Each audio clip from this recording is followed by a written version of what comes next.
ఇకపోతే మన mega power star దూకుడు పెంచాల్సిందే అంటున్నారు. ఇలాంటి ఇంట్రెస్టింగ్ విషయాలు తెలుసుకునే ముందు మన ఛానల్ ఎవరైనా సబ్స్క్రైబ్ చేసుకోకపోతే సబ్స్క్రైబ్ చేసుకోండి. ఇప్పటికే మన mega power star RRR movie success ని చూసి 2 సంవత్సరాలు గడిచిపోతుంది. అయితే అప్పటి నుంచి గేమ్ చేంజర్ మూవీలోనే ఇరుక్కుపోయాడు. ఈ సినిమా అనుకున్న టైంకి రాకుండా ఫ్యాన్స్ ని చాలా నిరాశపరిచింది. అయితే ఈ సినిమా నుంచి మెగా ఫ్యాన్స్ కి ఎటువంటి అప్డేట్ ఇవ్వకపోవడం మరో నిరాశగా చెప్పుకోవచ్చు. మరి ఈ సినిమా అనుకున్న టైంకి రాకపోవడానికి కారణం మొత్తం బాధ్యత శంకరే తీసుకుంటున్నాడు. ఇంకా శంకర్ విషయానికి వస్తే ఇండియన్ 2 మూవీ ఫినిష్ చేసిన తర్వాత గేమ్ చేంజర్ కూడా ఫినిష్ చేస్తానని మాటిచ్చాడు. అయితే జనవరి ఫిబ్రవరి ఎండింగ్ లోగా గేమ్ చేంజర్ మూవీని ఫినిష్ చేసి ఏప్రిల్కి రిలీజ్ చేసే ప్లానింగ్ లో ఉన్నారని తెలుస్తుంది. ఇకపోతే రిలీజ్ విషయాన్ని పక్కకు పెడితే కనీసం గేమ్ చేంజర్ నుంచి ఎటువంటి అప్డేట్ రాకపోవడంపై మెగా ఫ్యాన్స్ అయితే మండిపడుతున్నారు.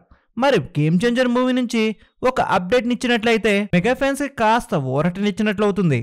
మరి ఈ కొత్త సంవత్సరంలో గేమ్ చేంజర్ యొక్క మెగా అప్డేట్ ని మెగా అభిమానులకు గిఫ్ట్ గా ఇచ్చేందుకు రామ్ చరణ్ మరియు శంకరన్ టీం రెడీ అయిపోతుందని తెలుస్తుంది. మరి ఇప్పటికే మూవీ లేట్ అవడం వల్ల మూవీపై ఇంట్రెస్ట్ కాస్త తగ్గుతున్నట్లు సినీ ప్రముఖులు చెప్పుకొస్తున్నారు. అయితే రామ్ చరణ్ దూకుడు పెంచే సమయం వచ్చేసిందంటున్నారు.